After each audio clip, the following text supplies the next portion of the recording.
इसकी alcohol ether phenol की theory हम काफी हद तक कर चुके हैं, कुछ क्वेश्चंस भी मैं डिस्कस कर चुका हूं इससे पहली वाली क्लासेस में। 15 के आसपास क्वेश्चन प्लस माइनस एक आधा ऊपर नीचे हम आज डिस्कस करेंगे। बेसिक्स आपको पता होने चाहिए, तब ये क्वेश्चंस आप सोच पाओगे। बेसिक्स का मतलब जैसे आपको अल्कोहल की प्रिपरेशन, ईथर की प्रिपरेशन, फिनॉल की प्रिपरेशन, अल्कोहल की प्रॉपर्टी, फिनॉल की प्रॉपर्टीज, नेम रिएक्शंस, स्ट्रक्चर पर बेस्ड थ्योरी, ये पता होगी तो आप इसको आसानी से इनको क्वेश्चन को सॉल्व कर पाओगे। अगर हमें ये कहा जाए question, the increasing order of acidity among phenol, paramethyl phenol, meta nitrophenol and paranitrophenol, ये चार हमें गिवन है। कौन कौन से चार गिवन है वो मैं लिख रहा हूं। लिखना बहुत इंपॉर्टेंट पार्ट होता है क्वेश्चन को सॉल्व करने में भी। तो फिनॉल दिया है एक, बेंजीन पर OH, ये फिनॉल होता है। एक हमें गिवन है पैरामिथाइल फिनॉल, इसको मैं 1 मान लेता हूं। पैरा पोजीशन पर CH3 ग्रुप लगा है फिनॉल के ही, तो ये पैरा मिथाइल फिनॉल हो जाता है। OH एंड CH3 ग्रुप आ गया, ये सेकंड मैंने कंसीडर कर लिया। थर्ड एक गिवन है मुझे मेटा नाइट्रोफिनॉल, फिनॉल के मेटा पोजीशन पर एक NO2 ग्रुप लगा है। मेटा पोजीशन कौन सी होती है? थर्ड पोजीशन, बेंजीन की मेटा पोजीशन होती है। तो ये हो जाता है मेरा मेटा नाइट्रोफिनॉल। एंड चौथा मॉलिक्यूल गिवन है पैरा नाइट्रोफिनॉल। पैरा नाइट्रोफिनॉल का मतलब है फिनॉल के 4 पोजीशन पर, 1 2 3 एंड 4 पोजीशन पर NO2 ग्रुप इंट्रोड्यूस करना। एसिड स्ट्रेंथ क्या होती है? जब भी कभी कोई मॉलिक्यूल AH है कोई, और मैं चेक करना चाहता हूं उसकी एसिड स्ट्रेंथ, तो मैं यहां से एक H पॉजिटिव माइनस कर दूंगा। सबसे पहले H पॉजिटिव माइनस करने पर A नेगेटिव बन जाएगा। A negative is conjugate base of AH। कई बार ये बात बता चुका हूं मैं, फिर दोबारा से आपको बता रहा हूं। What is A negative? This A negative is conjugate base of AH। कोई भी एसिड, एसिड मतलब जो H लूज कर सकता है, अगर ये ज्यादा स्टेबल है, if A negative is more stable, then AH is stronger acid.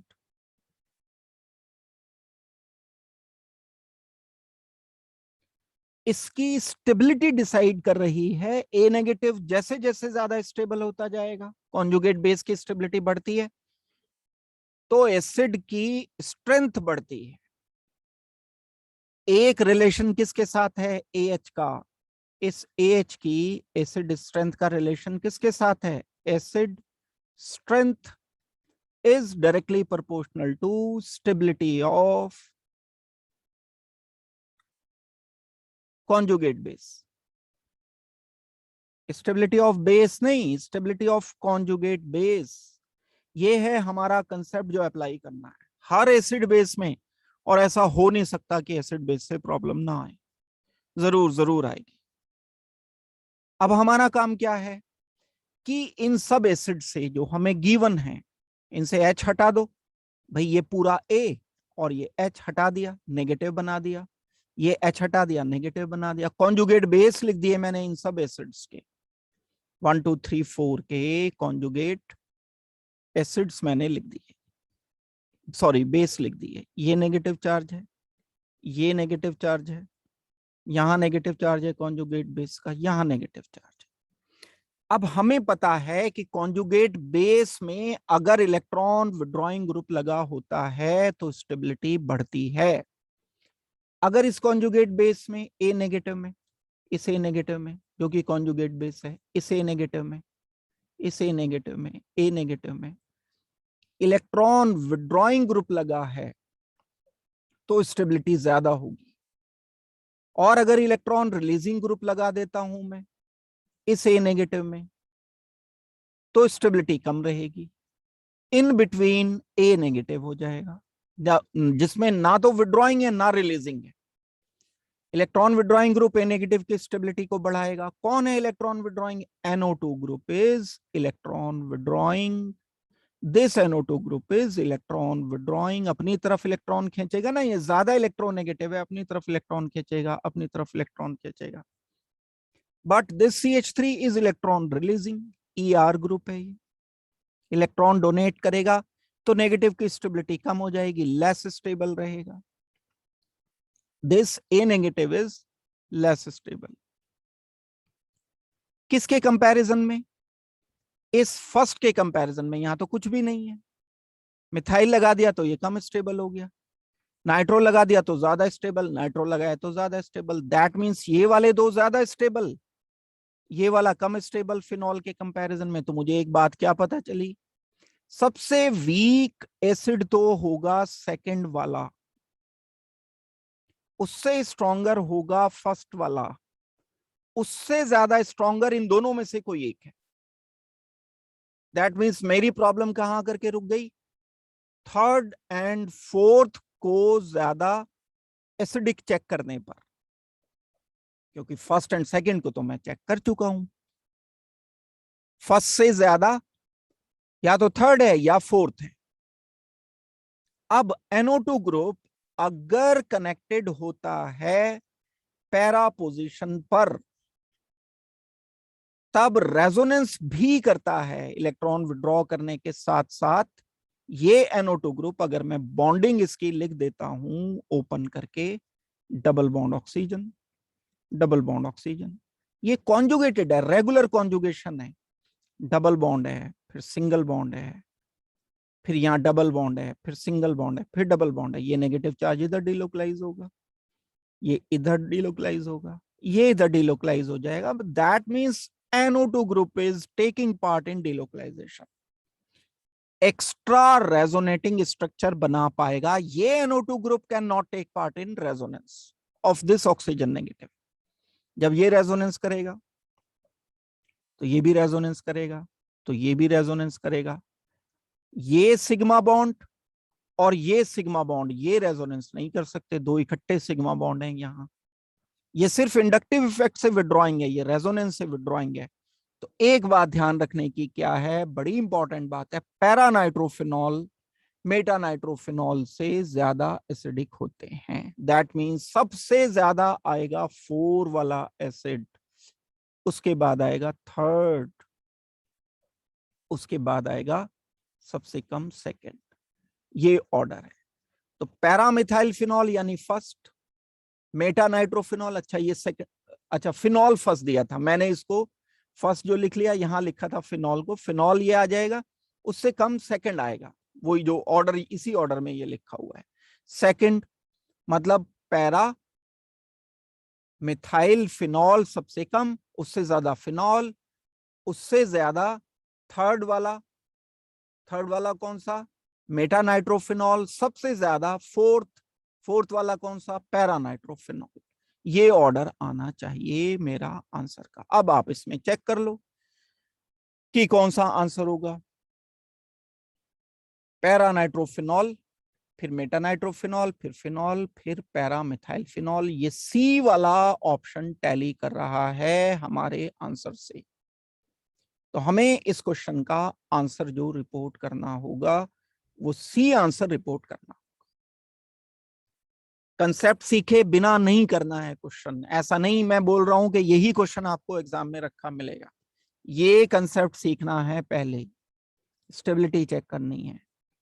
Stability के बाद क्या करना है, ये देखना है कि कॉन्जुगेट बेस, किस बेस पर स्टेबिलिटी चेक की जाती है। इलेक्ट्रॉन विड्रॉइंग ग्रुप स्टेबिलिटी बढ़ाते हैं, इलेक्ट्रॉन रिलीजिंग ग्रुप स्टेबिलिटी कम कर देते हैं।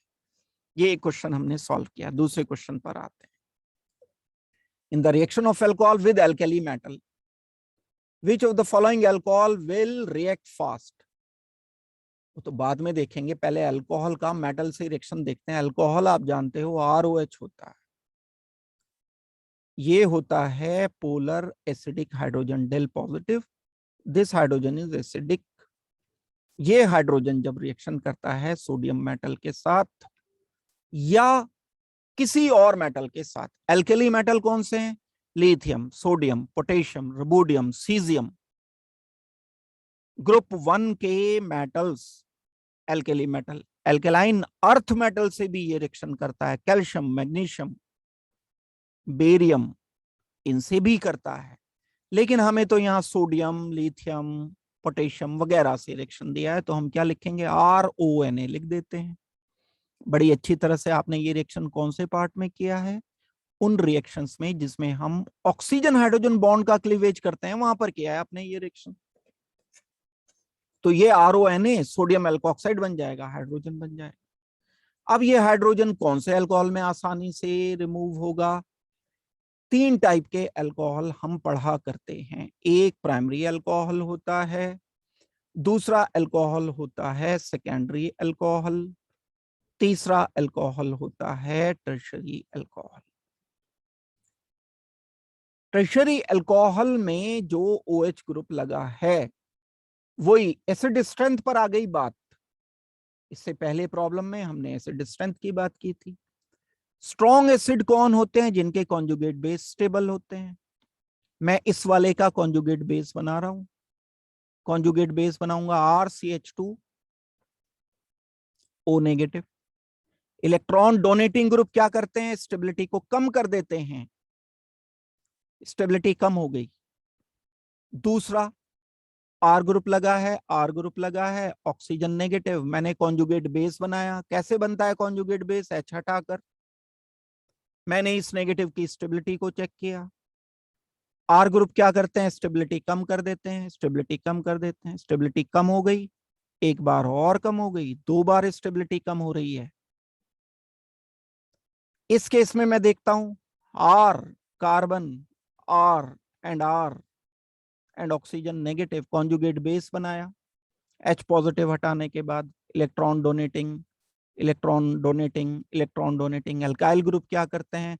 स्टेबिलिटी को कम करते हैं। 3 बार स्टेबिलिटी कम हो रही है। एल्काइल, एल्काइल, एल्काइल, बहुत कम हो गई स्टेबिलिटी, कुछ कम हो गई और कम। सबसे ज्यादा सबसे लीस्ट स्टेबल तो ये होगा ना।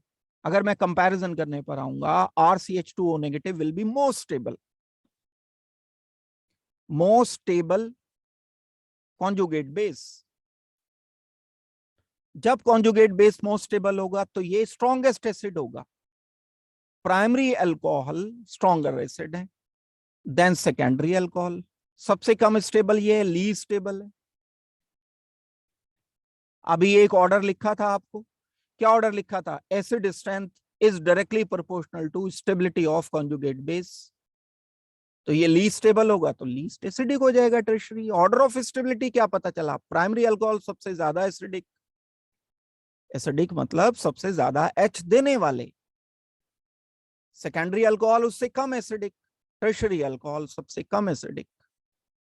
तो भाई सोडियम से कौन ज्यादा रिएक्शन करेगा? जो सबसे ज्यादा एसिडिक होगा, यानी प्राइमरी। टर्शरी सबसे कम रिएक्शन करेंगे, सेकेंडरी इन बिटवीन करेंगे। ऑल इक्वल तो नहीं आएगा answer. Order of reactivity with sodium metal, या क्वेश्चन की लैंग्वेज चेंज करके दे दिया गया, order of evolution of hydrogen. Hydrogen का इवोल्यूशन सबसे ज्यादा कहां होगा? प्राइमरी में सबसे ज्यादा होगा। तो हमें आंसर करना चाहिए प्राइमरी अल्कोहल सबसे आसानी से हाइड्रोजन लिबरेट करते हैं सोडियम, पोटेशियम, रुबिडियम के साथ, क्योंकि वो सबसे ज्यादा एसिडिक होते हैं। रीजन एंड कंसेप्ट के साथ बात करनी है पूरी। तो आंसर मैं रिपोर्ट कर रहा हूं इसका C। नेक्स्ट देखते हैं question. A compound that easily undergoes bromination,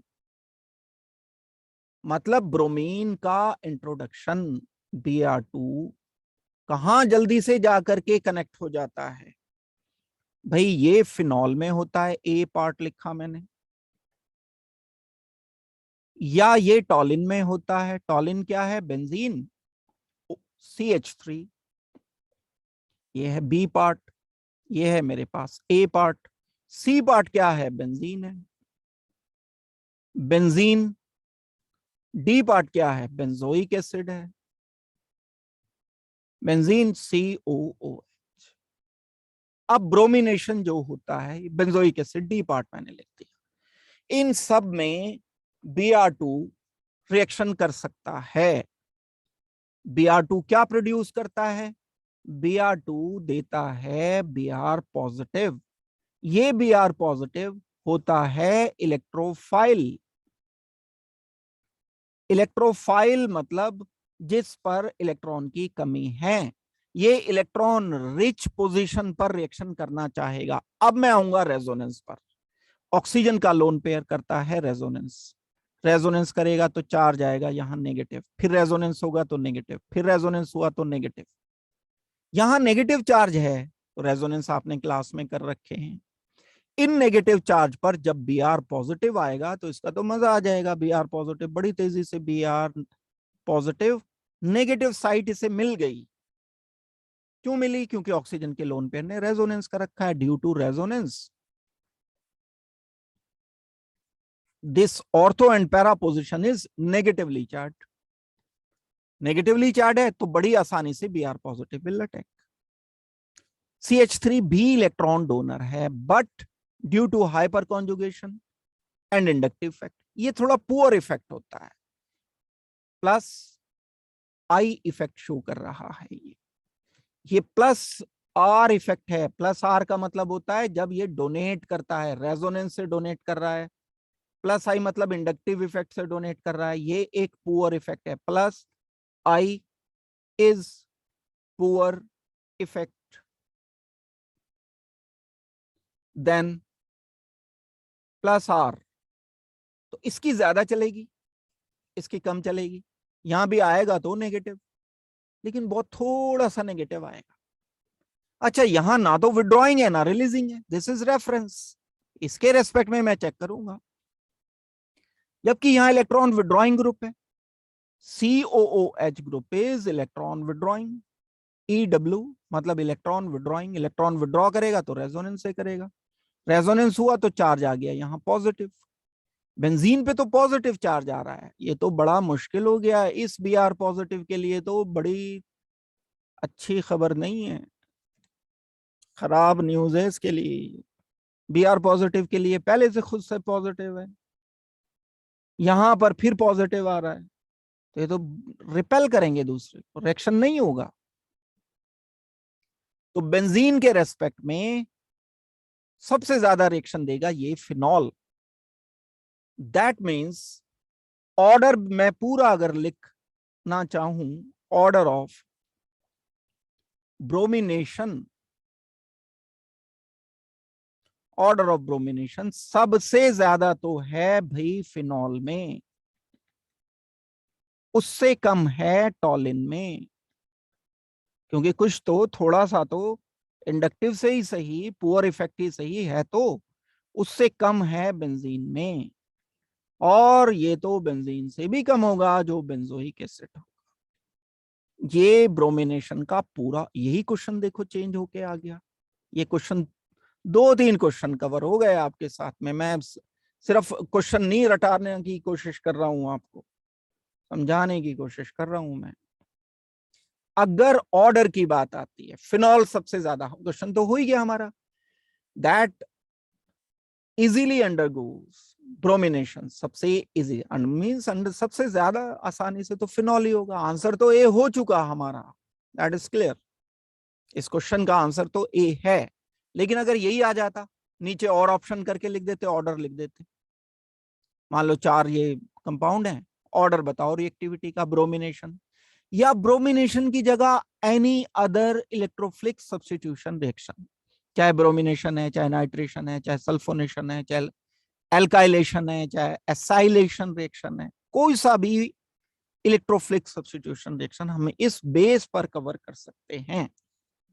तो अगर ऑर्डर आएगा तो ऑर्डर मैंने आपको ये बता दिया। अच्छी तरह से इसको ढंग से करना है क्वेश्चन को। नेक्स्ट की क्वेश्चन की बात आती है, in esterification their reactivity of alcohol is. एक अल्कोहल एक एस्टेरिफिकेशन। पहले तो हमें यही पता चले कि भाई कहते किसको एस्टेरिफिकेशन, जब कोई अल्कोहल रिएक्शन करता है कार्बोक्सिलिक एसिड से और हम इसमें ऐड कर देते हैं एसिड नहीं, ड्राई एसिड, कॉन्संट्रेटेड एसिड।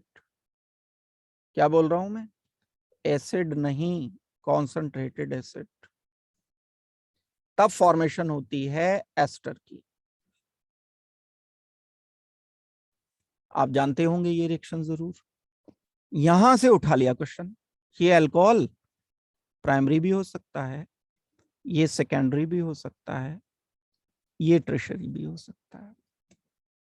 अब हमें ये देखना होगा कि ये जो रिएक्शन है एस्टेरिफिकेशन, इस रिएक्शन को नाम देते हैं हम एस्टेरिफिकेशन। भाई एस्टर बन रहा है तो एस्टेरिफिकेशन ही कहेंगे, क्लोरीन इंट्रोड्यूस हो रहा है तो क्लोरीनेशन कहेंगे, ब्रोमीन हो रहा है तो ब्रोमिनेशन कहेंगे। तो एस्टेरिफिकेशन, ये एस्टेरिफिकेशन जब मैंने कर दिया पूरा एस्टर बनाने के लिए, तो मुझे रिएक्शन को देखना होगा प्राइमरी लिखकर, सेकेंडरी लिखकर, टर्शियरी लिखकर कि ये किन बातों पर डिपेंड करता है।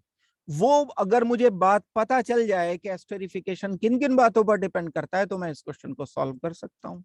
कंसेप्ट तो यहीं से लाएंगे निकाल करके। जो एस्टेरिफिकेशन रिएक्शन है वो है क्या? ये रिएक्शन है CH3 CH2 OH।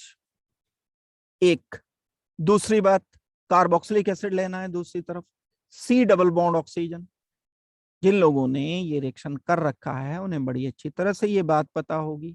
यहां पर मैं RCOH, आर मैंने क्यों लिख लिया सिर्फ आर? क्योंकि कार्बोक्सिलिक एसिड तो फिक्स रखना पड़ेगा, क्योंकि यहां पर अल्कोहल अलग अलग दिए हैं। तो अल्कोहल में चेंज करूंगा, कार्बोक्सिलिक एसिड तो हमेशा एक ही लूंगा। क्या कार्बोक्सिलिक एसिड लूंगा? तीनों केस में मैं RCOH ही लूंगा। लेकिन अल्कोहल में एक बार प्राइमरी, एक बार सेकेंडरी, एक बार टर्शियरी अल्कोहल को सेलेक्ट करूंगा। ड्राई एसिड लेना होगा मुझे, या कॉन्सेंट्रेटेड एसिड जिसे हम H पॉजिटिव की फॉर्म में लिखते हैं, ये जो मैंने कॉन्सेंट्रेटेड एसिड लिखा है। और प्राइमरी अल्कोहल से रिएक्शन किया एक बार, CH2OH है ना, OH किस कार्बन से लगा है? जिस पर 2 हाइड्रोजन एटम्स हैं।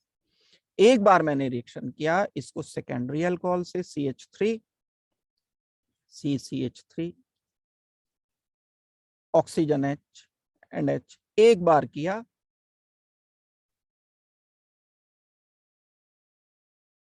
टर्शियरी अल्कोहल से रिएक्शन कर दिया एक बार।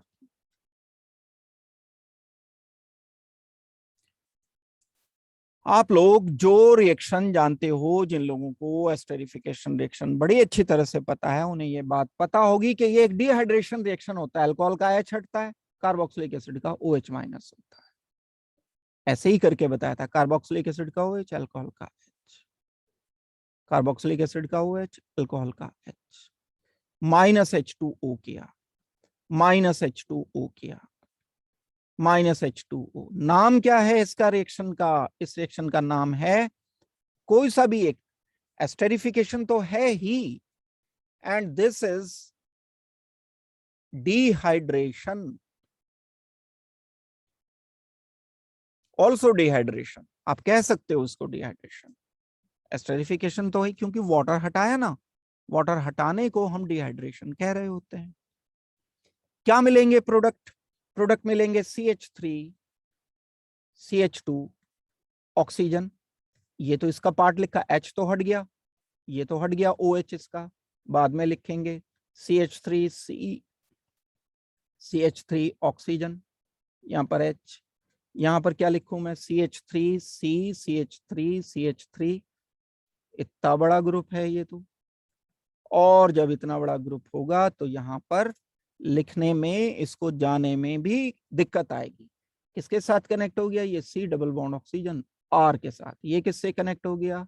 C double bond oxygen R के साथ। ये किससे कनेक्ट है? C double bond oxygen R के साथ। जब ये रिएक्शन होता है एस्टेरिफिकेशन, तो उसमें अल्कोहल मॉलिक्यूल इस कार्बोक्सिलिक एसिड पर आकर के पहले रिएक्शन करता है। देखो जो रिएक्शन होता है वो ऐसे होता है, ये अल्कोहल मॉलिक्यूल, जो भी अल्कोहल मॉलिक्यूल है आर ओ एंड एच, यहां डीलोकलाइजेशन होगा। ये अल्कोहल कोई सा भी है, चाहे ये प्राइमरी है, चाहे ये सेकेंडरी है, चाहे ये टर्शरी है, ऑक्सीजन के लोन पेयर को यहां आना पड़ेगा। इसको बोलेंगे हम attack of nucleophile.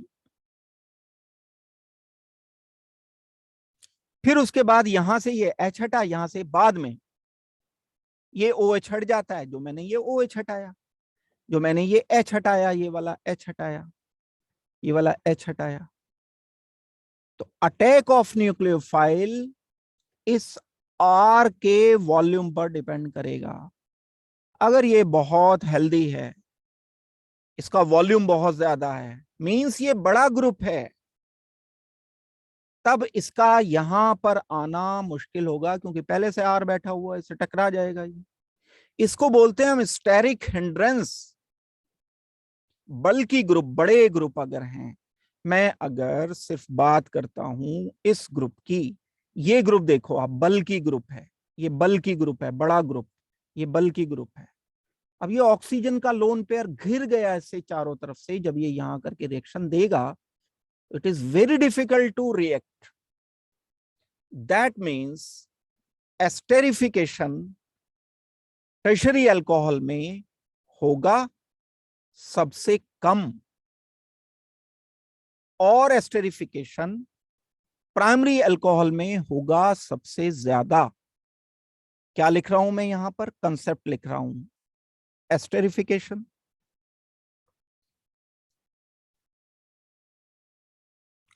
Depends on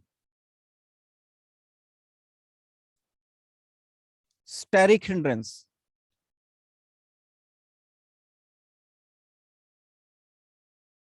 किसकी भाई? अल्कोहल की। या यहां तो अल्कोहल अलग अलग दिए ना, हमसे पूछ लिया अल्कोहल, तो अल्कोहल अलग किया हमने। कार्बोक्सिलिक एसिड पर भी डिपेंड करता है, कार्बोक्सिलिक एसिड सब में सेम है, तो इस पे तो फिलहाल नहीं कर रहा है। लेकिन अगर ये आर भी आगे चल करके कार्बोक्सिलिक एसिड वाले चैप्टर में फिर आएगा ये क्वेश्चन, वहां पर ये आर हम पहले प्राइमरी लेंगे, फिर सेकेंडरी, फिर टर्शरी लेंगे, फिर सॉल्व करेंगे। तो मैं यहीं पर लिख दे रहा हूं, अल्कोहल ऑब्लिक कार्बोक्सिलिक एसिड।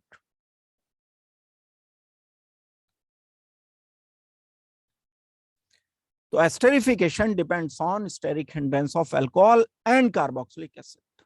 ये बात है। कैसे डिपेंड करता है? एस्टेरिफिकेशन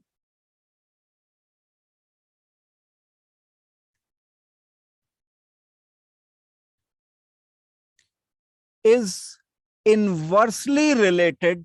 ये जो लिखने वाला हूं बात, ये सबसे ज्यादा काम की बात है। बस डायरेक्ट इससे भी काम चला सकता था, मैं सीधे भी बता सकता था, लेकिन मैंने आपको डिटेल बताई। Inversely related with steric hindrance of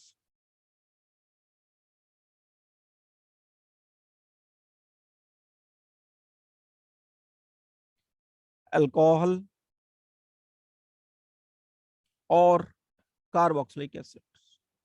ये है रिलेशन जो कभी भी इस टाइप का question, esterification, the reactivity of alcohol और रिएक्टिविटी ऑफ कार्बोक्सिलिक एसिड, सब इनवर्सली रिलेटेड। किस चीज के इनवर्सली रिलेटेड है? स्टेरिक हिंड्रेंस के। स्टेरिक हिंड्रेंस क्या है? ज्यादा एल्काइल ग्रुप मींस ज्यादा स्टेरिक हिंड्रेंस। बल्कि ग्रुप जैसे जैसे बढ़ते जा रहे हैं, बड़े ग्रुप जैसे जैसे ज्यादा होते जा रहे हैं, यहाँ एक मिथाइल ग्रुप है, यहाँ दो मिथाइल ग्रुप हैं, यहाँ तीन मिथाइल ग्रुप हैं, तो मैक्सिमम स्टेरिक हिंड्रेंस इस केस में, इस अल्कोहल में, टर्शरी अल्कोहल में मैक्सिमम स्टेरिक हिंड्रेंस है। स्टेरिक हिंड्रेंस ज्यादा, एस्टेरिफिकेशन कम। सबसे कम स्टेरिक हिंड्रेंस क्या है, कहां है? प्राइमरी अल्कोहल में लीस्ट स्टेरिक हिंड्रेंस है, लीस्ट इन प्राइमरी। प्राइमरी में सबसे कम है, तो सबसे ज्यादा, सबसे ये कम हो गया तो स्टेरिफिकेशन सबसे ज्यादा होना चाहिए। तो मुझे बड़े सीधे से answer, in esterification reactivity of alcohol is always primary सबसे ज्यादा, फिर सेकेंडरी, फिर उससे कम टर्शरी होना चाहिए। ये होगा हमारा आंसर ए। हम इस क्वेश्चन का फाइनल आंसर रिपोर्ट कर रहे हैं। Answer of this question is a. I hope कि ये वाली बात आपको अच्छी तरह समझ आ गई होगी। दूसरे क्वेश्चन पर आ रहा हूं। एक क्वेश्चन हम ये कर रहे हैं discuss, the role of concentrated. लो आ गई बात। अभी मैं आपको बता रहा था बात कि कॉन्सेंट्रेटेड डाइल्यूट में क्या अंतर होता है, वही उसी पर बेस क्वेश्चन आ बैठा। Sulphuric acid and concentrated sulphuric acid में फर्क है। कॉन्सेंट्रेटेड H2SO4 का एस्टरिफिकेशन में क्या रोल है? रिएक्शन वही अभी जो किया इससे पहले वाले क्वेश्चन में, ROH, और इस ROH को जब मैंने रिएक्शन कर दिया RC double bond oxygen OH से, तो यहां ये H पॉजिटिव डिहाइड्रेशन करने का काम करता तो है ही, साथ में रिएक्शन को स्पीड अप भी करता है। देखो 3 स्टेप्स बता रहा हूं इसके मैकेनिज्म के।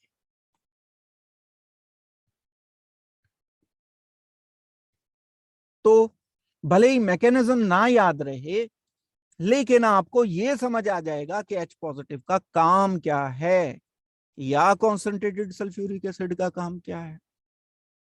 ये जो कार्बोक्सिलिक एसिड होता है, इस कार्बोक्सिलिक एसिड में यहां पॉजिटिव चार्ज है इस कार्बन पर, कोई मना नहीं कर सकता इसको। यहां नेगेटिव चार्ज है। अब जो अल्कोहल मॉलिक्यूल होता है, ये अल्कोहल मॉलिक्यूल न्यूक्लियोफाइल की तरह से इस कार्बन पर आकर रिएक्शन करना चाहता है। लोन पेयर है, ये लोन पेयर आएगा इधर, इस पोजीशन पर आ गया। करेक्ट हो गई बात। ये जो लोन पेयर इस कार्बन पॉजिटिव पर आ रहा है, ट्रैक नंबर 1, या मैं क्या करता हूं, कार्बोक्सिलिक एसिड में H पॉजिटिव ऐड करता हूं। इस RCOH में अगर मैंने H पॉजिटिव को ऐड कर दिया, H पॉजिटिव को ऐड करने पर ये बन जाएगा एक protonated carboxylic acid C double bond oxygen, क्योंकि यहां पर लोन पेयर रहते हैं, नेगेटिव चार्ज भी है, तो H पॉजिटिव यहां पर आएगा। यहां पर आकर के मैंने लाकर इसको जोड़ दिया, ये OH अपनी जगह झुका तू लगा रहा। अब क्या होगा, यहां पर पॉजिटिव चार्ज की डेंसिटी बढ़ जाएगी। ये जो R ऑक्सीजन एंड H है, अभी भी ये रिएक्शन करेगा यहां, लेकिन इस ऑक्सीजन पर पॉजिटिव चार्ज आने से ये डिलोकलाइजेशन इजी हो गया। ये डिलोकलाइजेशन जब इजी हुआ है, तो पॉजिटिव चार्ज आने की संभावना, पॉसिबिलिटी बढ़ गई। तो ये रिएक्शन जो यहां लोन पेयर का जाकर के हुआ, ये इजी हो गया रिएक्शन।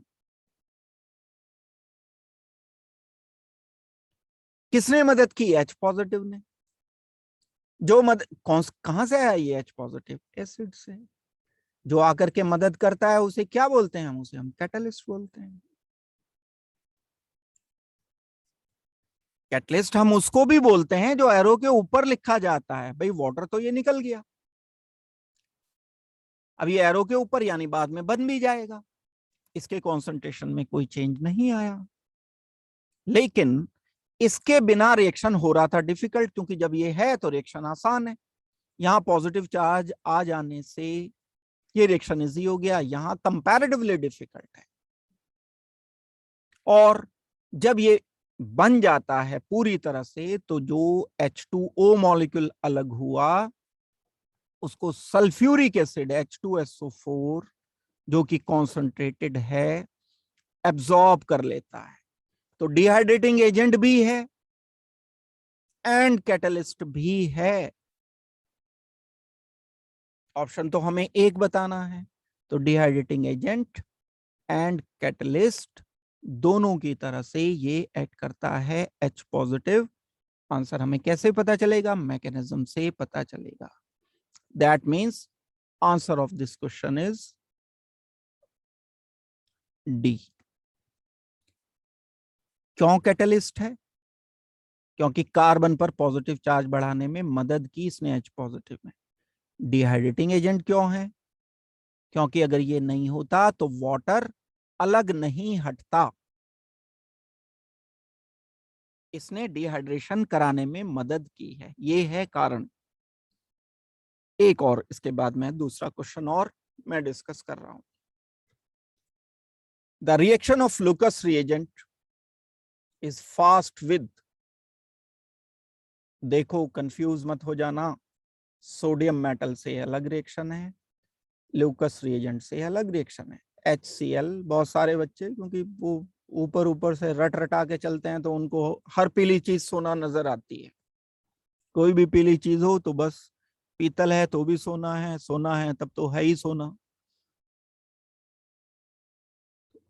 सोडियम जब रिएक्शन करता है तो ऑक्सीजन हाइड्रोजन बॉन्ड का क्लीवेज होता है। HCl ZnCl2 रिएक्शन करता है तो बॉन्ड क्लीवेज होता है कार्बन ऑक्सीजन। अलग अलग रिएक्शन है, बिल्कुल बिल्कुल डायरेक्शन ही अलग है, दोनों यू टर्न वाले रिएक्शन है। यहां जब हम लुकस रिएजेंट से रिएक्शन करते हैं तो ROH जब रिएक्शन करता है H पॉजिटिव से तो होता है प्रोटोनेशन। अल्कोहल पहले बनाता है protonated alcohol, this is called as protonated alcohol. जबकि ये अल्कोहल प्रोटोनेटेड वाटर माइनस करके, दैट मींस डिहाइड्रेशन करके बना देता है carbonium ion. Intermediate is carbocation. हमें क्या करना है? स्टेबिलिटी चेक करनी है कार्बोकेटायन की। This reaction depends on stability of carbocation.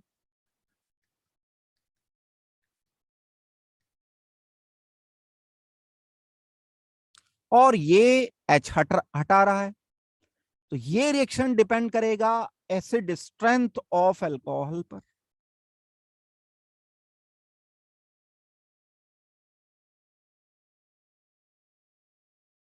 जो भी हमने पहले किए, ये डिपेंड करता है प्राइमरी सबसे ज्यादा, फिर सेकेंडरी, फिर टर्शरी, सोडियम मेटल से रिएक्शन वाला। जबकि कार्बोनियम आयन की जो स्टेबिलिटी आती है, कार्बोनियम आयन की स्टेबिलिटी में टर्शरी कार्बोनियम आयन सबसे ज्यादा स्टेबल होते हैं, देन सेकेंडरी होते हैं, फिर उसके बाद प्राइमरी आते हैं। ये ऑर्डर ऑफ रिएक्टिविटी आता है स्टेबिलिटी का। अगर हम टर्शरी अल्कोहल लेंगे तो कार्बोनियम आयन बनेगा टर्शरी, जो कि हाईली स्टेबल होता है। H पॉजिटिव से रिएक्शन किया, टर्शरी कार्बोकेटायन बना दिया, highly stable carbocation. Stable carbocation सबसे ज्यादा है कौन सा? Tertiary, then secondary, then primary. Lucas reagent सबसे ज्यादा किससे रिएक्शन देगा? जो सबसे ज्यादा स्टेबल कार्बोकेटायन बनाएगा। कौन बनाएगा? Tertiary alcohol. Order of reactivity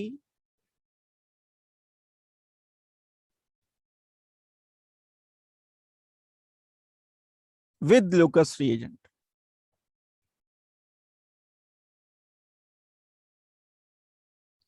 tertiary सबसे ज्यादा, देन सेकेंडरी, देन प्राइमरी। हमें तो सबसे ज्यादा बतानी है, तो टर्शरी अल्कोहल ये है। ये स्ट्रक्चर ओपन करोगे तो आप देखोगे इस कार्बन से जिससे OH लगा हुआ है उससे 3 CH3 लगे हुए हैं। ये हम डिसाइड करके बता देंगे। वही रिएक्शन लुकस रिएजेंट में क्या करते हैं? जब हम HCl ऐड करते हैं ZnCl2 की प्रेजेंस में, इमीडिएट टर्बिडिटी अपीयर हो जाती है। और प्राइमरी अल्कोहल के केस में हीट करने पर या आधे घंटे के बाद अपीयर होती है। सेकेंडरी अल्कोहल में 10 मिनट के बाद अपीयर होती है।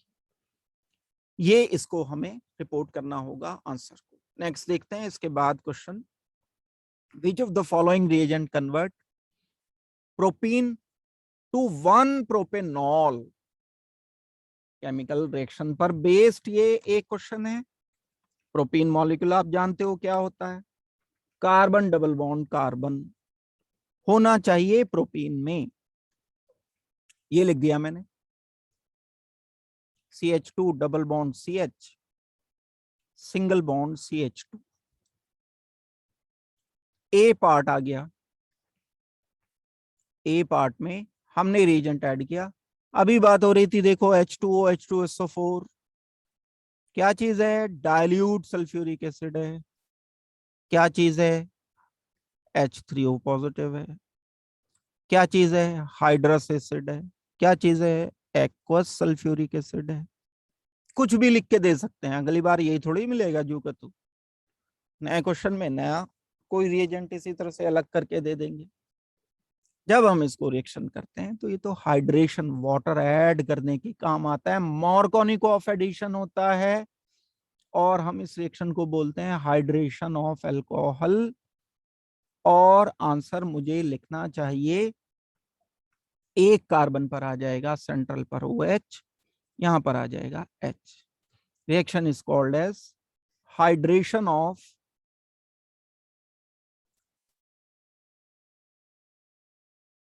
एल्कीन। पढ़ी होगी प्रिपरेशन, कभी तो पढ़ी होगी।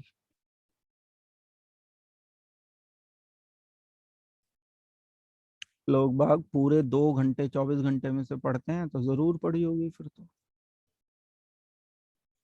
प्रिपरेशन जब हम करते हैं तो प्रोपेन टू ऑल बन जाता है। प्रोपेन टू ऑल तो हमें नहीं बनाना है, हमारा आंसर तो ये नहीं है। बी रिएजेंट पर आते हैं। इसी प्रोपीन को हम एक्वस NaOH के साथ रिएक्शन करते हैं, कोई प्रोडक्ट नहीं मिलता है।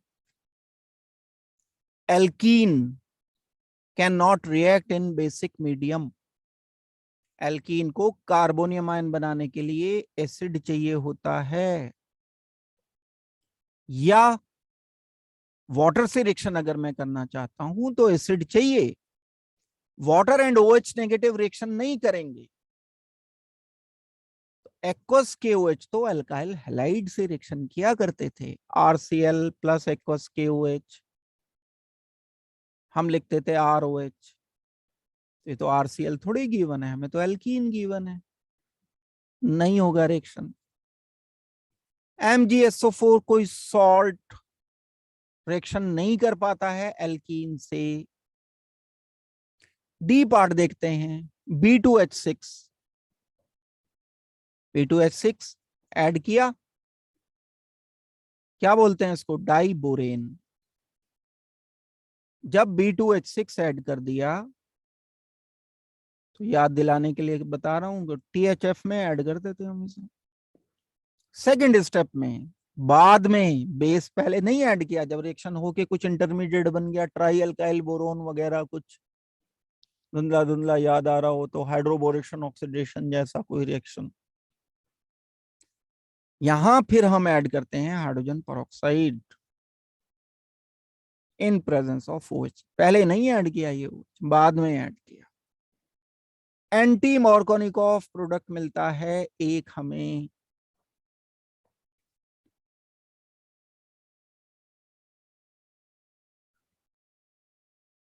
ये एंटी मार्कोनिकॉफ प्रोडक्ट जो मिलेगा इसमें हम लिखेंगे CH2 single bond CH, CH3, एक ये जो मिला मुझे OH,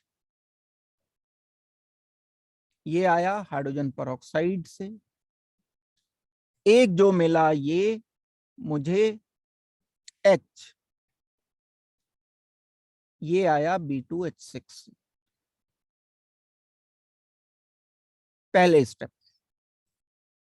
डिटेल जानने के लिए हाइड्रोबोरेशन ऑक्सीडेशन रिएक्शन, आप किसी को अगर समझ नहीं लगी ये बात, हाइड्रोबोरेशन, ऑक्सीडेशन रिएक्शन पढ़ो तो आपको डिटेल पता चल जाएगी। हमें क्या बनाना था? प्रोपेन 1 ऑल बनाना था। प्रोपेन 1 ऑल ही इस रिएक्शन में बना है, डी ही हमें आंसर करना होगा। दैट मीन्स इस क्वेश्चन का आंसर फाइनलाइज हम करेंगे डी। ठीक हो गई बात? और देखते हैं question. Which of the following would undergo dehydration most readily?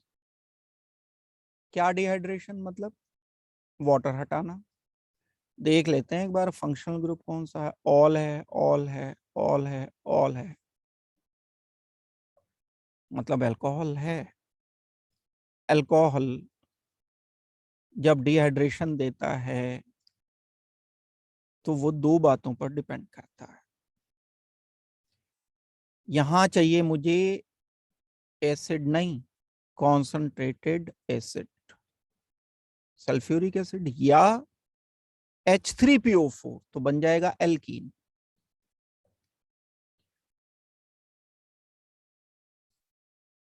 अब अच्छी तरह से आंखें खोलकर और कान खोलकर अच्छी तरह से ये पॉइंट नोट करो। डिहाइड्रेशन ऑफ अल्कोहल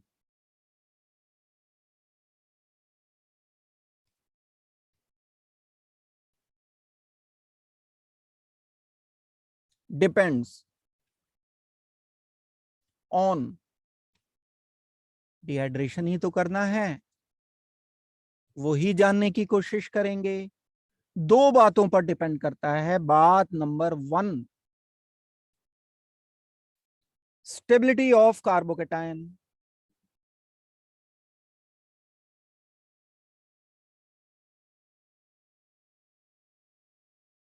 मतलब tertiary alcohol tertiary carbonium ion बनाएंगे। अभी थोड़ी देर पहले प्रॉब्लम आई थी, सॉल्व किया था।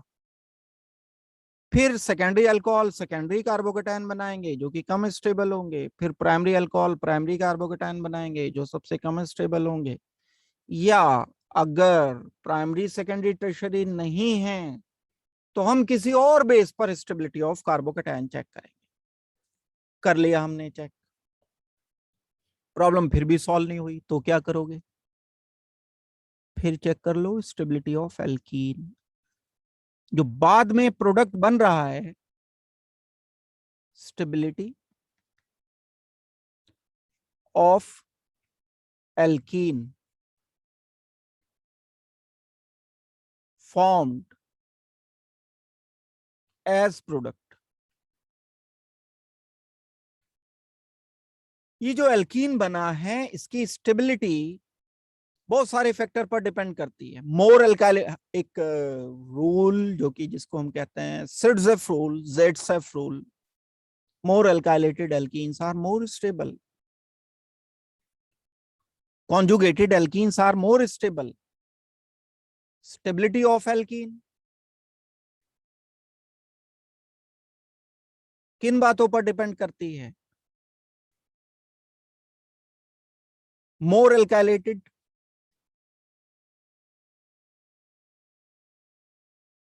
Alkene more stable. दूसरा, कॉन्जुगेटेड एल्कीन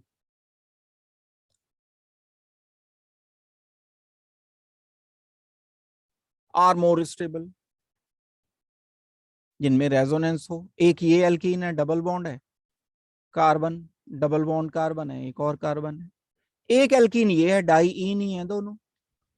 ये नॉन कॉन्जुगेटेड, इसका डबल बॉन्ड अलग अलग है, रेजोनेंस नहीं कर सकता है, ये कर सकता है। This is conjugated alkene, this is highly stable. ऐसा एल्कीन कभी अगर बन रहा होगा तो बड़ी जल्दी से डिहाइड्रेशन हो जाएगा। कॉन्जुगेटेड एल्कीन बनेंगे तो डिहाइड्रेशन आसान, मोर एल्काइलेटेड एल्कीन बनेंगे तो डिहाइड्रेशन आसान। इतना ज्ञान चाहिए क्वेश्चन सॉल्व करने के लिए। अभी ज्ञान दिया मैंने, क्वेश्चन तो सॉल्व करना भी नहीं शुरू किया। क्या बात पता चली? Dehydration of alkene depends on two factors, number 1 stability of alkene, number 2 stability of carbocation.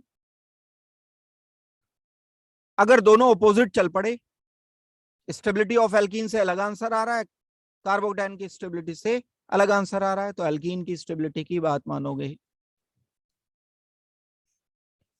ये बड़ा फैक्टर है, स्टेबिलिटी ऑफ एल्कीन बड़ा फैक्टर। अब कैसे चेक करते हैं स्टेबिलिटी ऑफ एल्कीन? सिडजेफ रूल से। सिडजेफ रूल क्या है? More alkylated alkenes are more stable. और कैसे चेक करेंगे? और चेक करेंगे कॉन्जुगेशन से। कॉन्जुगेशन क्या होता है? कॉन्जुगेशन होता है रेजोनेंस। जब दो डबल बॉन्ड ऑल्टरनेट पर लगे होते हैं तो वो अल्कीन ज्यादा स्टेबल होती है। जब आइसोलेटेड होते हैं, अलग अलग दूर दूर, डबल बॉन्ड आ गया, फिर सिंगल, यहां तो रेजोनेंस नहीं होगा, तब हम कहेंगे ये आइसोलेटेड है, कॉन्जुगेटेड है। अब करेंगे हम question solve. 1 phenyl 1 butanol, phenyl भी एक पर, बेंजीन रिंग, और ऑल भी एक पर। 2 फिनाइल 2 ब्यूटेनॉल, 2 पोजीशन पर फिनाइल। ये भी तो एक अपने आप में काम है, स्ट्रक्चर सही लिखना। पता चला सबने मैकेनिज्म खूब कर रखे हैं, आईयूपीएससी आती नहीं है, तो हो गया काम। कर लो सॉल्व क्वेश्चन को। 1 फिनाइल 2 ब्यूटेनॉल, यहां पर OH, यहां पर benzene. 2 phenyl 1 butanol, 1 butanol, OH1 पर, 2 पोजीशन पर फिनाइल। हटाओ OH, भाई H पॉजिटिव ऐड करोगे। डिहाइड्रेशन का क्या तरीका होता है? डिहाइड्रेशन करने के लिए सल्फ्यूरिक एसिड कॉन्सेंट्रेटेड ऐड करना होगा, कार्बोकेटायन बनेगा, कार्बोकेटायन से H हटाओगे, यहां से OH हटा दो, यहां से OH। पहला काम क्या? कार्बोकेटायन की स्टेबिलिटी देखेंगे। देखो कार्बोकेटायन की स्टेबिलिटी, ये हटा दिया, ये OH हटा दिया, ये OH हटा दिया, H पॉजिटिव की प्रेजेंस में ये OH हटा दिया। इन सब पोजीशंस पर पॉजिटिव लिख दिया। यहां पॉजिटिव आया, यहां पॉजिटिव आया, यहां पॉजिटिव आया, यहां पॉजिटिव आया। भाई ये तो टर्शरी कार्बोकेटायन है, ये तो बड़ा स्टेबल होता है। ये बात तो हम बड़े पहले से जानते हैं, क्लास 8th में ही सीख लिया था कि जब टर्शरी कार्बोकेटायन होता है या टर्शरी अल्कोहल होते हैं तो वो डिहाइड्रेशन सबसे फास्ट देते हैं। सॉल्व हो गई प्रॉब्लम हमारी, कर चुके हम प्रॉब्लम। लेकिन दूसरा वाला पार्ट भी अप्लाई कर लो, कहीं अपोजिट तो नहीं चल रहा है।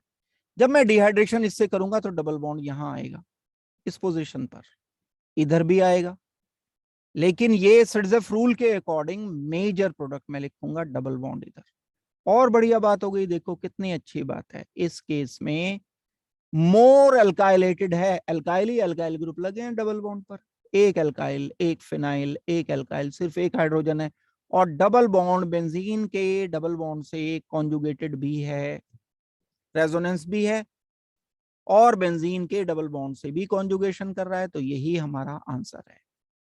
यहाँ ठीक है डबल बॉन्ड बन जाएगा, लेकिन इस केस में नहीं, ये मैंने गलत लिख दिया। ये इनफैक्ट क्या था? 2 phenyl butane 1 all, positive charge जो आएगा इस पोजीशन पर आएगा 1 ऑल में, तो यहां पर आना चाहिए पॉजिटिव चार्ज। तो ये कार्बोकेटायन प्राइमरी बना, ये कार्बोकेटायन सेकेंडरी बना, ये कार्बोकेटायन सेकेंडरी बना, ये टर्शरी बना, और एल्कीन सबसे ज्यादा स्टेबल बना। दैट मीन्स हमें आंसर करना चाहिए ये वाला, जो कि 2 फिनाइल ब्यूटेन 2 ऑल है। इतनी मशक्कत करके सॉल्व कर पाओगे ये, लेकिन मैं इसे एक्सपेंड करके बता रहा हूं, आसपास की सारी प्रॉब्लम, सारे कंसेप्ट आपको क्लियर हो जाएंगे। मिलता जुलता भी कोई क्वेश्चन आया, एक क्वेश्चन सही से डिस्कशन करके करने का मतलब है कम से कम 5-6 क्वेश्चन सॉल्व कर लेना। ऐसा नहीं है कि बिल्कुल यही ऑर्डर आपको ऑप्शन मिलेगा, इसमें से कुछ चेंज कर दिया, कैसे कर। कंसेप्ट ये है काम की बात। ये देखो आंख खोल के, बंद वाली नहीं। कान भी खुले रहने चाहिए, दिमाग तो खुला रहना ही चाहिए, दिमाग तो कभी बंद होना नहीं चाहिए। बी पार्ट भी ही आपको आंसर करना पड़ेगा, तो इस क्वेश्चन का आंसर हम करेंगे बी। डाउट के लिए मैं अभी ओपन करूंगा, किसी को होगा तो बिल्कुल जरूर पूछना। Phenol and benzoic acid is distinguished bye, बड़ी मोस्ट इंपॉर्टेंट प्रॉब्लम्स में से एक प्रॉब्लम है डिस्टिंक्शन। अल्कोहल, फिर डिटेल बता रहा हूं, एक है अल्कोहल, एक है फिनॉल, एक है कार्बोक्सिलिक एसिड जो हमने नहीं पढ़ा है अभी, लेकिन फिनॉल वाले चैप्टर में ही ये क्वेश्चन इस टाइप के डाल दिए जाते हैं, आ सकते हैं बिल्कुल। अल्कोहल के बारे में आप बिल्कुल अच्छी तरह जानते हो, ROH होता है। फिनॉल के बारे में आप जानते हो, बेंजीन OH होता है। कार्बोक्सिलिक एसिड होता है RCOOH। बेंजोइक एसिड ही ले लो, चलो बेंजीन COH। देखो, सोडियम से रिएक्शन कराने की कोशिश की मैंने, ये एसिडिक हाइड्रोजन है। क्यों मैं ये लेकर के आया तीनों? क्योंकि इसमें हाइड्रोजन एसिडिक है, एक एसिडिक हाइड्रोजन, दूसरा एसिडिक हाइड्रोजन, तीसरा एसिडिक हाइड्रोजन, तीन अलग अलग टाइप के कंपाउंड है। बहुत वीक एसिड है, वीकेस्ट अमंग थ्री। अगर मैं इन तीन एसिड्स को कंपेयर करता हूं तो अल्कोहल सबसे वीक एसिड हैं, उससे ज्यादा फिनॉल हैं, फिनाइल OH सबसे ज्यादा कार्बोक्सिलिक एसिड हैं।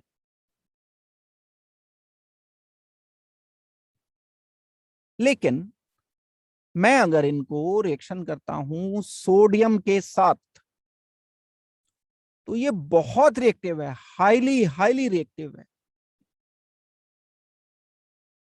इतना ज्यादा रिएक्टिव है ये कि अल्कोहल जैसा वीक एसिड भी रिएक्शन कर लेता है, सोडियम से बना देता है RONA। अभी थोड़ी देर पहले भी हम रिएक्शन कर रहे थे, प्लस H2 लिबरेट कर जाता है, ये भी सोडियम से रिएक्शन कर लेता है, फिनाइल ONA बन जाता है, H2 लिबरेट करता है, ये भी सोडियम मेटल से रिएक्शन करेगा। सोडियम मेटल से रिएक्शन करने के बाद R फिनाइल COONA बना देगा, C double bond oxygen ONA, salt बन गया। सोडियम मेटल से रिएक्शन डिस्टिंक्शन में इस्तेमाल नहीं किया जा सकता, एक बात हो गई, क्योंकि तीनों रिएक्शन कर रहे हैं। अब अगर मैं रिएक्शन करता हूं इसका NaOH के साथ, NaOH से अल्कोहल रिएक्शन नहीं करता, फिनॉल रिएक्शन करता है, कार्बोक्सिलिक एसिड रिएक्शन करता है,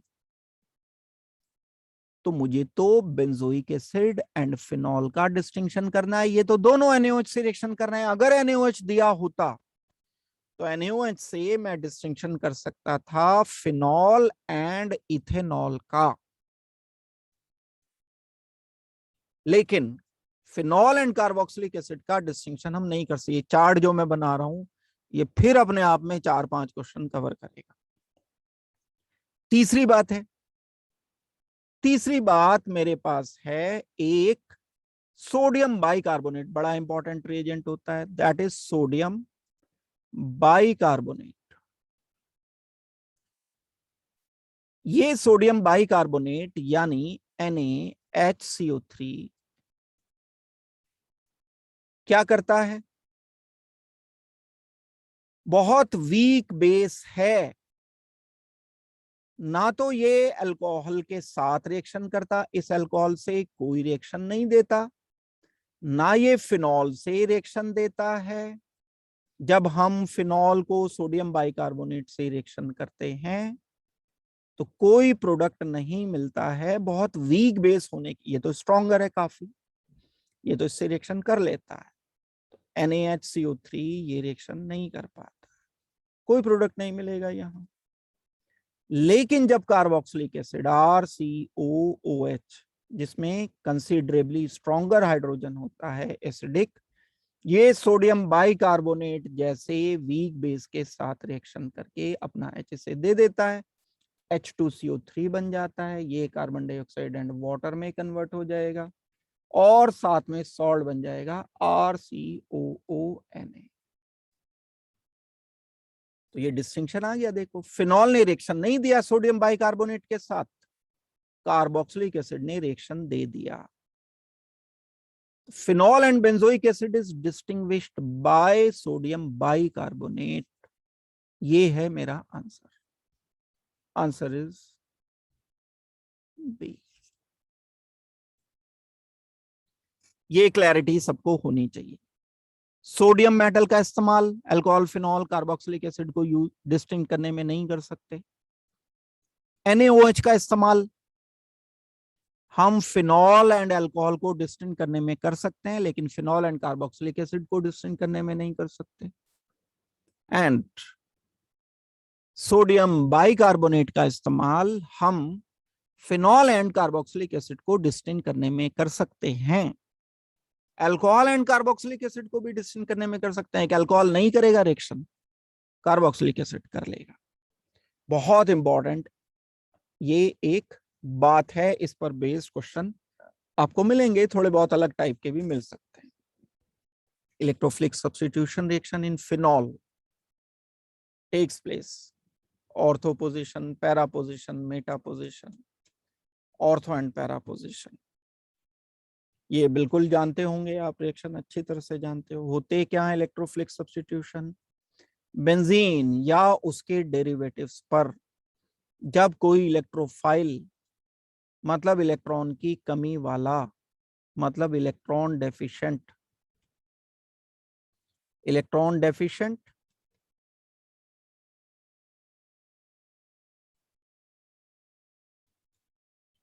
क्या बोलेंगे इलेक्ट्रॉन डेफिशिएंट को? Having vacant orbital.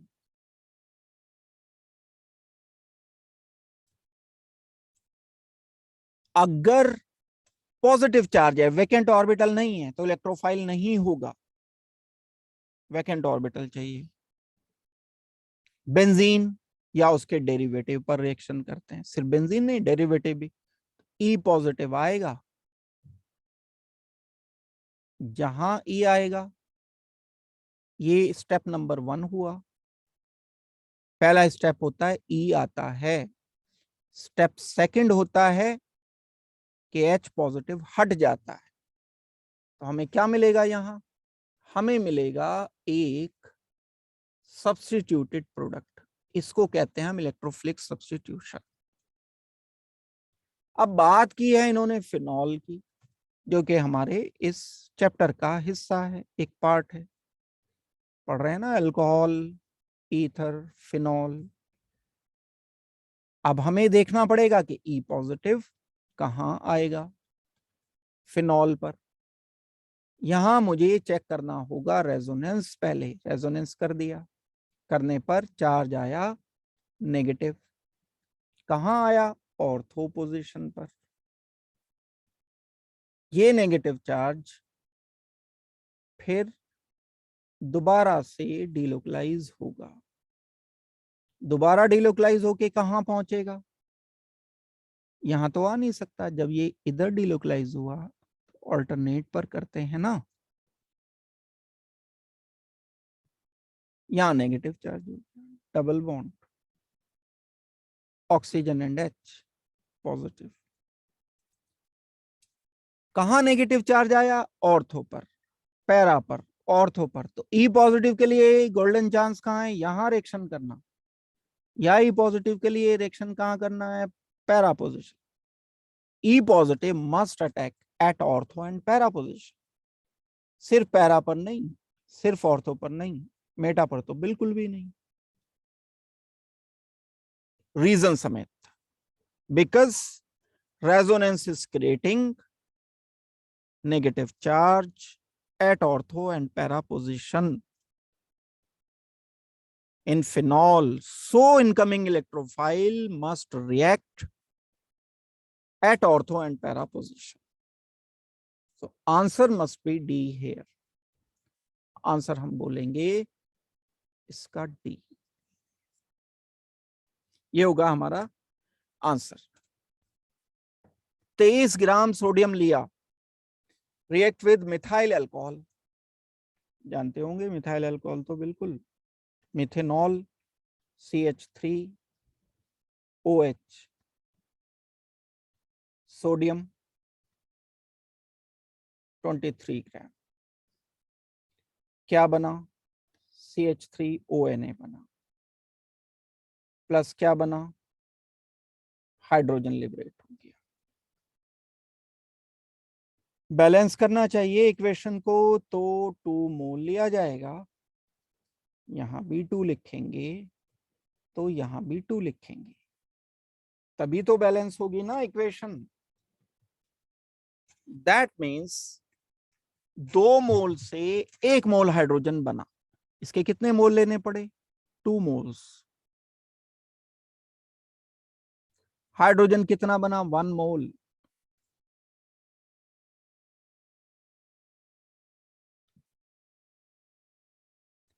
अब यहां कह रहे हैं कि ये 23 gram sodium will react methyl alcohol to give, अब 2 मोल मींस एटॉमिक मास होता है सोडियम का 23 ग्राम, 2 मोल का मतलब हो गया 46 ग्राम दे रहा है 1 मोल, 23 ग्राम कितना देगा, 46 ग्राम इज गिविंग 1 मोल, हमें गिवन है 23 ग्राम, तो ये देगा 1/46 multiplied by 23,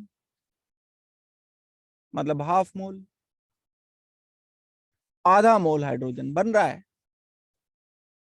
half mole of H2 create होगा। इसका मतलब आप यूं समझ लो ना, ऐसे समझ लो कि मुझे अगर ये इक्वेशन दूसरे तरह से बैलेंस करनी है, ये 2 हटा देता हूं, 2 हटा देता हूं, ये 2 हटा देता हूं, तो भाई मुझे 1/2 लिखना पड़ेगा ना यहाँ, तो फिर बैलेंस करने के लिए ऐसे देख लो, अगर आप कैलकुलेशन नहीं करना चाहते हो तो।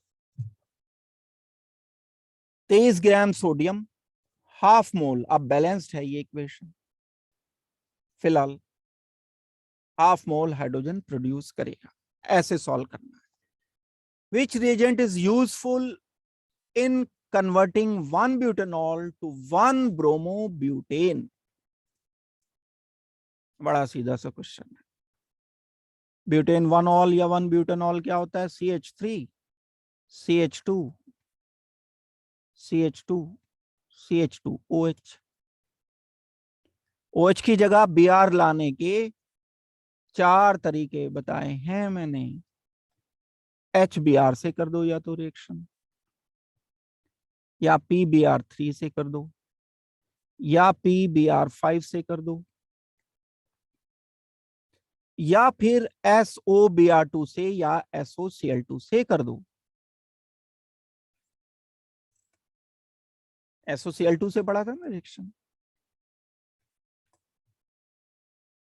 ये थोड़ी ही है कि CH3Br से कर दोगे इसको या Br2 से कर दोगे, गलत है बिल्कुल, यहां उलझ जाओगे बी में, क्लोरोफॉर्म ब्रोमोफॉर्म है ये थोड़ी ही होगा, ये थोड़ी हो जाएगा, PBr3 आंसर होगा हमारा, हमें इसको रिएक्ट करना होगा PBr3 से, क्या बन जाएगा, CH3 CH2 CH2 CH2Br plus by product लिखोगे आप H3PO3,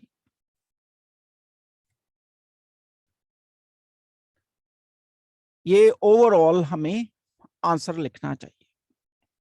वेल और देखते हैं हम इसके बाद, the OH group of methyl alcohol can not be replaced by chlorine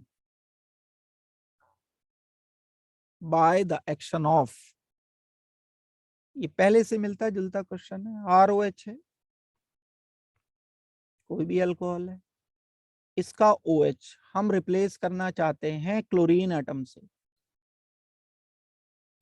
तो Cl2 थोड़ी लिया जाएगा ROH को, अभी इससे पहले हम पिछले वाले क्वेश्चन में डिस्कस कर रहे थे, अगर मैं OH की जगह Cl लाना चाहता हूं तो या तो मैं HCl लूंगा लूकोस रिएजेंट, या SOCl2 लूंगा, या फिर मैं PCl3 यूज करूंगा, या फिर मैं PCl5 यूज करूंगा। Not chlorine, not CHCl3, not CH3Cl, नहीं नहीं नहीं, ना ही फॉस्फोरस पेंटाक्लोर फॉस्फोरस, ना Cl2। हो गया ये। OH group of methyl alcohol cannot be replaced by chlorine by the action of chlorine। बस यही है आंसर। हाइड्रोजन क्लोराइड ले सकते हैं, फास्फोरस ट्राइक्लोराइड ले सकते हैं, फास्फोरस पेंटाक्लोराइड ले सकते हैं, यही नहीं ले सकते। यही हमारा आंसर है। आंसर रिपोर्ट करेंगे हम A. Phenol is treated with bromine water and shaken well, the white precipitate formed during the processes। दो टाइप के फिनॉल के Br2 के साथ रिएक्शन होते थे, थ्योरी पढ़ना जरूरी है। पोलर सॉल्वेंट में, नॉन पोलर सॉल्वेंट में water is a polar solvent, Br2 के साथ रिएक्शन करते। पोलर सॉल्वेंट में ये ज्यादा एक्टिव होता है, ये अपना H आसानी से दे देता है। पोलर सॉल्वेंट में नेगेटिव चार्ज जो बनता है, इसे बेंजीन को बहुत एक्टिवेट करता है, ट्राइब्रोमोफिनॉल के प्रेसिपिटेट बनते हैं। OH आ गया, यहाँ 3 पोजीशन पर आ गए Br।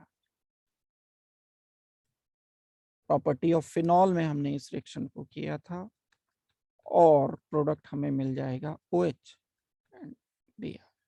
ये कब मिलेगा? जब मैं Br2 को कार्बन डाइसल्फाइड यानी नॉन पोलर सॉल्वेंट में यूज करूं।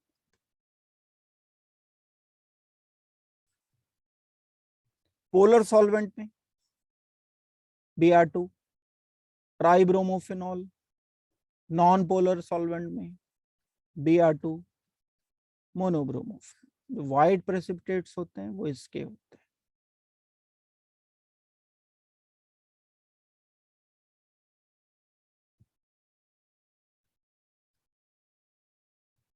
ये होगा हमारा answer.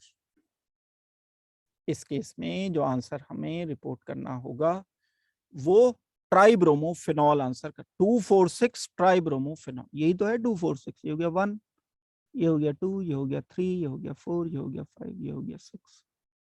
2 4 6 tribromophenol is my answer. Answer करना होगा रिपोर्ट सी। ठीक हो गई बात? देखो इसके बाद हो गया पूरा। ये आपको अंदाजा भी हो रहा होगा कि थ्योरी पढ़े बिना काम तो चलेगा नहीं।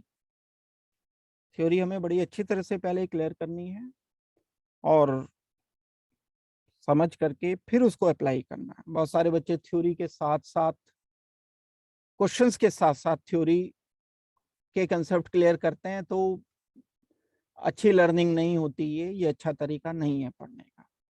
तो आज की क्लास में मैं समझता हूँ इतना ही हम करेंगे। मेरे ख्याल से काफ़ी रहेगा। थोड़ा सा मैं डिस्कस कर लेता हूँ, किसी को अगर कोई डाउट है, समझ नहीं आया तो आप लोग मुझे बता सकते हैं।